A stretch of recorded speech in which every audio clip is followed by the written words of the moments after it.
Meu Senhor e meu Deus, creio firmemente que estás aqui, que me vês, que me ouves. Adoro-te com profunda reverência, peço-te perdão dos meus pecados e graça para fazer com fruto este tempo de oração. Minha Mãe Imaculada, São José, meu Pai, Senhor, anjo da minha guarda, intercedei por mim. Senhor Jesus, ajuda-nos a entrar na cena e neste acontecimento que hoje o Evangelho nos narra, Senhor. Tu vais a passar entre a Samaria e a Galileia, a caminho de Jerusalém, onde oferecerás a tua vida por nós, onde morrerás por nós, onde abrirás as portas do céu, onde levarás até ao fim o sacerdócio real, que é o teu, que é só teu.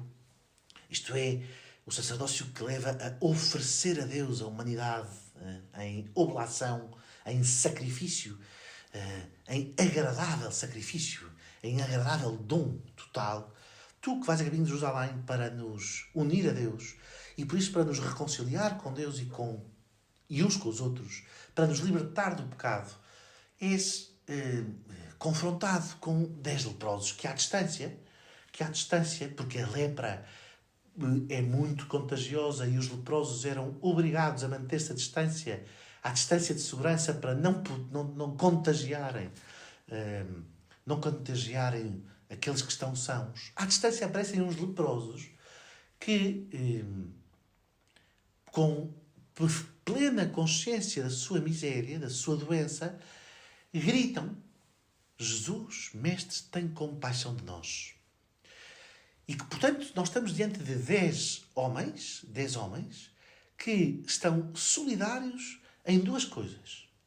Uma, a lepra, que os afasta do convívio dos homens. Como o pecado nos afasta a nós do convívio dos homens. Como a lepra da alma, que é o pecado, a miséria da alma, que é o pecado, profundamente contagioso e profundamente destrutivo dos vínculos com Deus e com os homens. Pensemos nós no que faz o nosso orgulho, no que faz a nossa vaidade, na destruição que semeia a nossa preguiça, nos problemas que gera a nossa mentira e a nossa luxúria, na maneira como o pecado, a nossa inveja, o nosso desejo de protagonismo e a sede de ser aplaudidos nos faz competitivos e maldicentes, etc. Todo o pecado é corrosivo das verdadeiras relações humanas, porque nos afasta de Deus em primeiro lugar e porque nos torna insensíveis, como que apodrecidos diante dos outros. E, portanto, o pecado é uma lepra mais importante de todas, a doença mais contagiosa e mais aflitiva do ser humano. Estes leprosos, por isso, estavam conscientes da sua miséria, mas estavam ainda mais conscientes da sua vocação à saúde, do seu desejo de ter uma vida saudável, de voltar, de ser curados. E estas duas consciências uniam-se naqueles homens. A consciência da miséria e a consciência da grandeza, unidas no mesmo ser. O homem é a grandeza e a miséria unidas em si. Esta é a nossa condição humana. Estamos feridos pelo pecado e somos chamados à grandeza da santidade. Estamos feridos pelo pecado e a raiz do nosso ser criado por Deus é absolutamente maravilhoso. É a imagem e semelhança de Deus e é promessa de eternidade, de comunhão com Deus. E por isso esta é a beleza destes leprosos. Que têm o corpo apodrecido, as chagas, e a voz saudável, que clama: Jesus, Mestre, tem compaixão de nós. E esta voz saudável é a voz da presença de Deus em nós.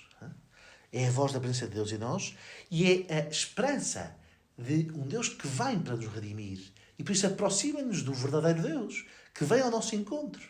Como estes leprosos se aproximaram de Jesus, Deus que vem ao nosso encontro, para alcançarem a salvação. Portanto, há dentro de cada um de nós, uma voz que é a presença de Deus, que é a graça de Deus, que é a consciência da nossa profunda dignidade e a consciência que nos permite depois olhar para a nossa lepra, para o nosso pecado e para as nossas misérias como verdadeira doença e que clama e que não pode deixar de reconhecer que Deus ouve esta voz, que Deus escuta esta voz, como escutou o clamor dos egípcios presos em escravidão, dos israelitas presos em escravidão no Egito, como ouviu o clamor de todos os aflitos, de Naamã, que ouvimos na primeira leitura da missa de hoje, de todos os aflitos. Deus ouve, Deus ouve,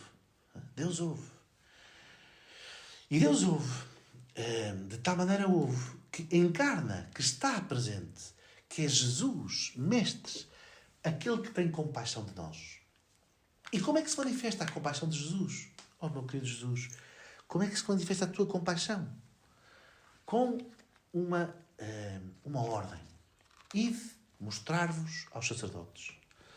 O Senhor põe-nos, a nós leprosos, a nós miseráveis e grandes, a nós feridos pela miséria do pecado e habitados pela voz de Deus que nos faz gritar por um desejo de santidade e por um desejo de compaixão, a nós o Senhor põe-nos a caminho. A caminho. Este ser humano, miserável e grandioso, tem que caminhar. Tem que caminhar à voz de Cristo. Ide mostrar-vos aos sacerdotes. Ide a caminho da cura. Confiai em mim. Ide pelo caminho que eu vos indico. Pelo caminho que vos conduz à oblação de vós mesmos a Deus e aos outros. Que vos conduz à vida santa, da entrega a Deus e aos outros, do amor a Deus e ao próximo. Eu, Senhor, reconheço a minha miséria e o meu pecado. E reconheço, Senhor, que a minha miséria e o meu pecado não são desculpas para desanimar e para deixar de ir, para deixar de me pôr a caminho, de me mostrar ao sacerdote que me absolve dos pecados, porque tu absolves do pecado, que me ensinas a vida santa, do oferecimento de mim mesmo a ti e aos outros, que me ensina a vida santa das virtudes verdadeiras, da caridade. Senhor, eu, apesar do pecado, sou habitado por uma voz, pela tua voz, que me diz, vai, ide, põe-te a caminho, ponham-se a caminho. Uma voz que me faz caminhar, que me faz ter esperança, que me faz reconhecer que a tua presença é caminho, que tu és o caminho, a verdade e a vida. E neste caminho, Senhor, encontramos a cura. Como é diferente a nossa vida depois de entrarmos no caminho que tu nos indicas. Creio eu, Senhor, que todos nós que rezamos aqui estes 10 minutos, na medida em que já tínhamos feito algum caminho, seguindo o teu mandato, os teus mandamentos, as tuas ordens, os teus convites e propostas, a tua voz que clama dentro de nós e que nos chama à santidade, qualquer um de nós que tenha abandonado, de algum modo, a vida do pecado e caminhado contigo nesta vida, reconheça a diferença, a absoluta diferença. Que há um antes e um depois, que há um tempo de doença e um tempo de saúde, um tempo de doença e um tempo de cura. Que fui curado. Eu fui salvo. Fui salvo pelo meu Deus que me manda caminhar. Fui salvo pelo meu Deus que ouviu a minha voz, que clama por compaixão. Fui salvo pelo meu Mestre, pelo meu Senhor, que me ensina o caminho e que me precede no caminho. E que me precede no caminho. E depois, Senhor, acontece neste Evangelho a coisa mais coisa mais triste e ao mesmo tempo espantosa é que 9 destes leprosos, no caminho curados, não te agradecem. Não voltam atrás para reconhecer que foram curados, para se prostrarem aos teus pés, para te agradecerem e para te seguirem, para fazerem o caminho contigo. Não voltam atrás. É preciso voltar atrás. É preciso voltar ao momento da misericórdia e da graça. E é preciso aí, prostrados aos pés de Jesus, em adoração, curados do pecado, ouvir o Senhor dizer-nos e acabar de nos curar completamente, dizendo-nos: levanta-te e segue o teu caminho, a tua fé te salvou. Isto é ser curado. É de repente ter o teu caminho. Já não é o caminho dos 10 leprosos. É o caminho, o teu caminho, a tua vocação, o teu caminho seguindo a Cristo. Senhor, ajuda-me a compreender bem estas coisas. Que tenho que voltar a Ti. Que tenho que reconhecer a Tua misericórdia e a Tua bondade. Que tenho que ouvir-te chamar-me a seguir o meu caminho. Dou-te graças, meu Deus, pelos bons propósitos, afetos e inspirações, que nos comunicaste esta meditação. Peço-te ajuda para os pôr em prática. Minha Mãe Imaculada, São José, meu Pai, Senhor, anjo da minha guarda, intercedei por mim.